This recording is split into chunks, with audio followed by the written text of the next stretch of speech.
Oh, hi Cancer. Welcome to Sugar Free. This is your flash reading for the autumn equinox, today 22nd of September 2018, the day when the light and the dark are perfectly balanced. The light is the active principle. It is what does. The dark is the passive principle. It is the space in which what does. If you like, the light is the tree, the dark is the wind that blows around the tree. Neither is good, neither is bad, they just are what they are. So I'm going to pull two major arcana cards, one for the light, one for the dark. So we'll see what is the passive principle, what is the active principle, and then I'll pull them together, all being well, with one card from the Wild Kuan Yin Oracle. So one last shuffle for you. Whoops. I don't do that cards popping out thing. And one last cut. Okay. Okay. Here is the yin, the lovers in reverse. And here is the yang, the hermit. Right, well, lovers in reverse speaks of an unwillingness, an inability, an absence of a shift of paradigm. It could be about being single or not being single, but really that's, I think, a pretty crude reading of the Lover's card. I'm reading towards me, by the way.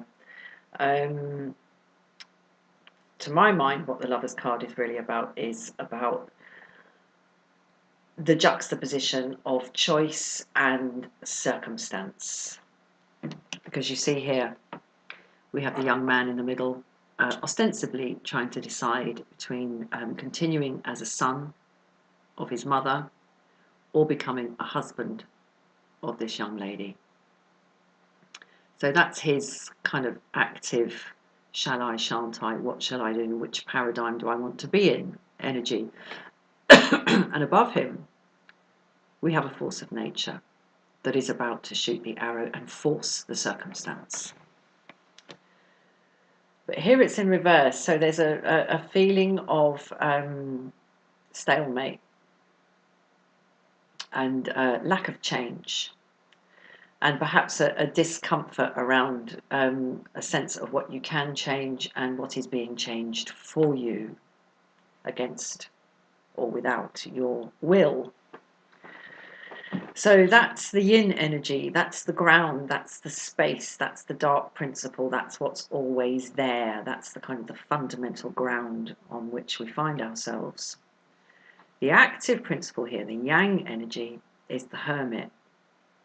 So this speaks of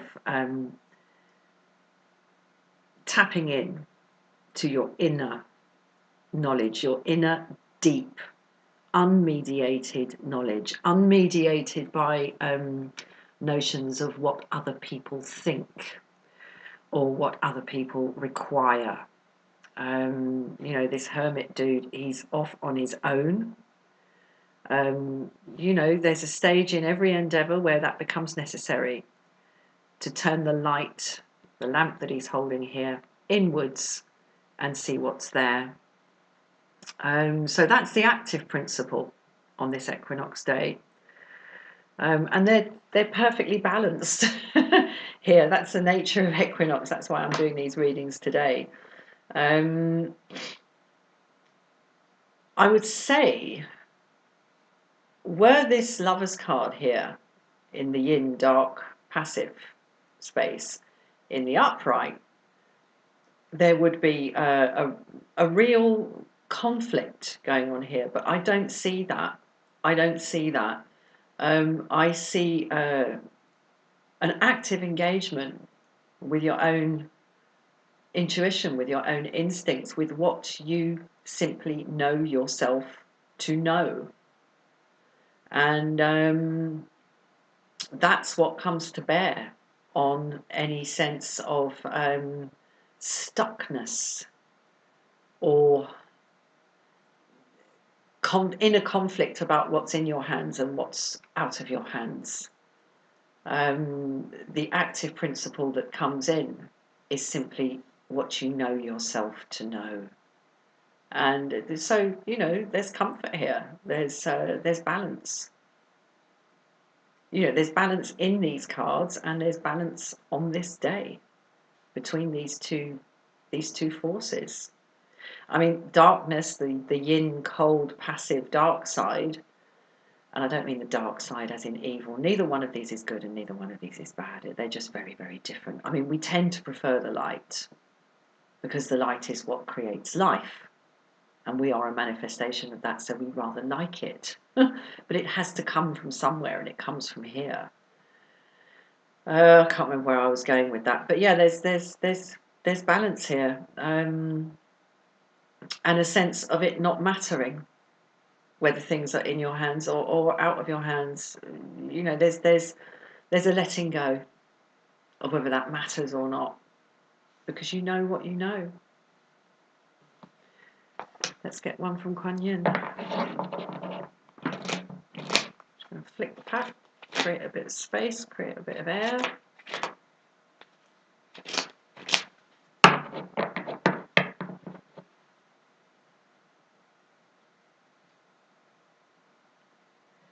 Ooh,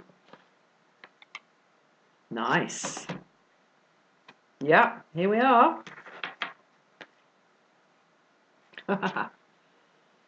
Right.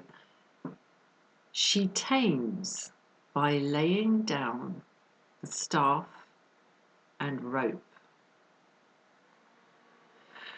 Whoa. So, this is pretty cosmic.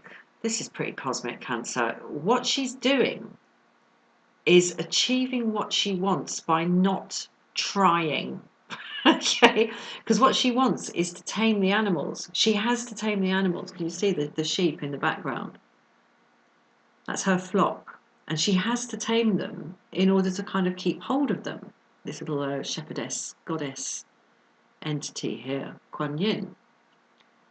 In order that they not run away and, get lost or get hurt or get injured or mate with animals she doesn't want them to mate with. She has to tame them. But the way she tames them is by putting down the tools of taming. She creates control by laying down the tools of control. And so there again, I mean, it's counterintuitive. But it's an exact balance, reflection of the balance that we see here. And it is counterintuitive. If we're struggling here with notions of control and lack of control, of imposing one's will on the world and the will imposing its will, the world imposing its will on us, the active principle applied on this day for you is this simple letting go of that struggle and simply knowing what you know. And this little shepherdess girl here, she knows that in order to tame, she must lay down the tools of taming, lay down the tools of control. Stop trying to control in order to control. Right. I hope that's not too esoteric. I hope that resonated in some way. There are lots of factors in play here, but generally what we have is a story of letting go of attempts to bend things to your will, and suddenly, goodness me, they go your way. Right, I'll leave that there. Please like, please share, please subscribe, and the October readings will be up soon, Cancer, so keep an eye out for those, and I'll see you again soon. Cheers, bye-bye.